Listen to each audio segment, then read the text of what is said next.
રંગપુર કઈ ચાલમાં શોધાણું હતું? તો 1931 ની ચાલમાં શોધાણું હતું. કોના દ્વારા સંશોધન કરવામાં આવ્યું હતું? તો માધવ સ્વરૂપ વત્સ દ્વારા કરવામાં આવ્યું હતું. ત્યાર પછી 1954 SR રાવ દ્વારા પણ તેમાં સંશોધન કરવામાં આવ્યું હતું.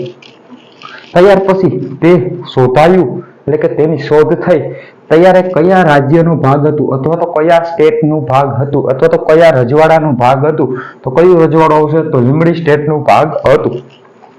ત્યાર પછી તે જિલ્લાની વાત કરવામાં આવે તો શોધાયું ત્યારે કયા જિલ્લામાં ભાગ હતું?